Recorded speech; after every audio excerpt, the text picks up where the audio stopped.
So let's take a look at 7.2, page 464, and this is factoring trinomials.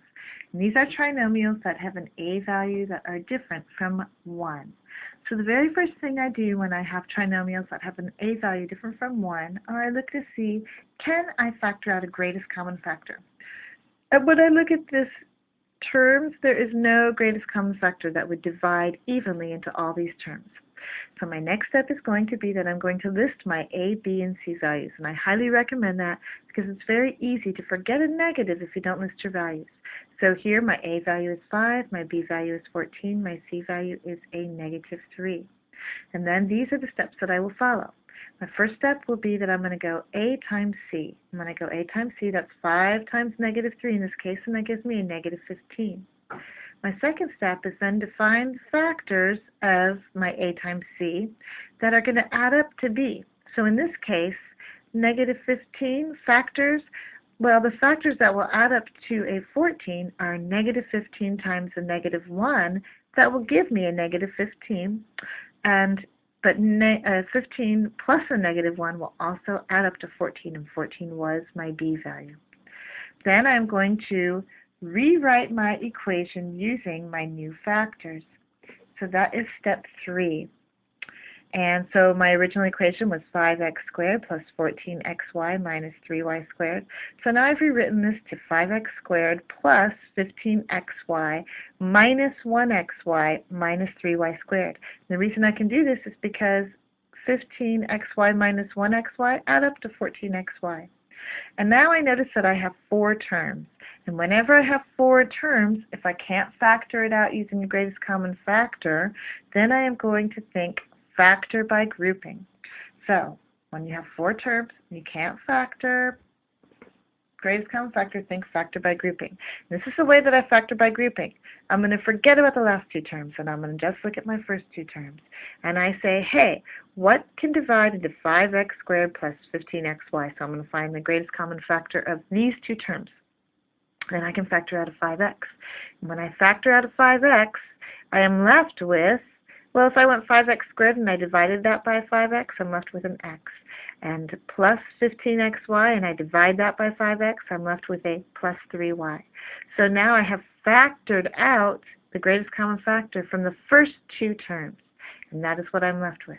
Now I'm going to cover up those first 2 terms, and I'm going to look at these second 2 terms, and I'm going to say, what can I factor out in these second 2 terms? And what I notice is I can factor out a negative is common to both of them, and a y is common to both of them. So when I factor out a negative y, and I go negative 1xy and I divide that by negative y, I'm left with an x. And if I go negative 3y squared and I divide that by a negative y, I'm left with just a 3y. And what I notice is, hey, when I factored this out, notice this sign right here changed. And it changed because I have parentheses. And if you were doing distributive property, you'd go negative and multiply that back here. You'd get negative xy. And here you would get negative 3y squared.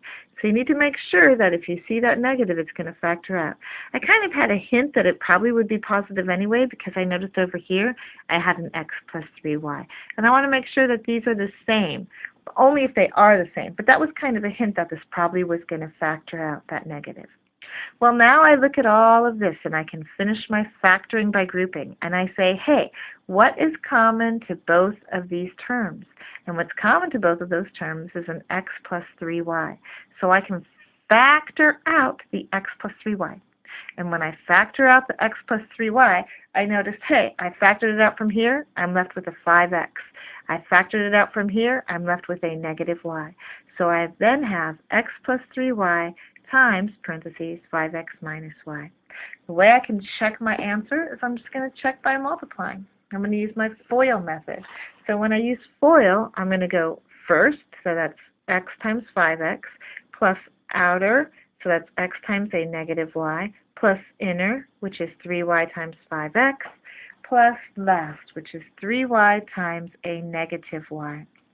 Now I'm just going to go ahead and do my multiplication, so that gives me 5x squared, that's minus xy, negative y, 3y times 5x gives me a 15xy. It doesn't matter if I put the y or the x in front because I can do that because of commutative property. I want to put it as xy so that then I see that these terms can be combined later. And then here I have 3y times a negative y, which gives me a negative 3y squared. Now I can combine like terms, which are those right there. So that gave me 5x squared plus 14xy minus 3y squared. And I noticed that that was my original equation, so it did check. So here we have another example, number 53. This example is 3x squared minus 5xy minus 2y squared. And again, the first thing I think of is, oh, I have an a value.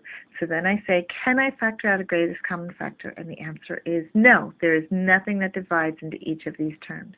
So then I'm going to list my a, b, and c values. So a is 3, b is a negative 5, c is a negative 2. Then I'm going to look at my steps. The first step is go a times c. And a times c is 3 times the negative 2, and that gives me a negative 6.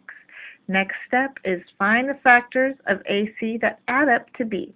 So negative 6, I want to find factors of negative 6 that are going to add up to my b value, which was a negative 5. So negative 6, that's the same as saying negative 6 times 1, and negative 6 times 1, well, I go negative 6 plus 1, and that will give me a negative 5. So those are the factors I'm looking for. Step 3 is to rewrite my equation using my new factors. So I can see that I had 3x squared minus 5xy minus 2y squared. So now I'm going to rewrite that negative 5xy and replace it with a negative 6xy and plus 1xy.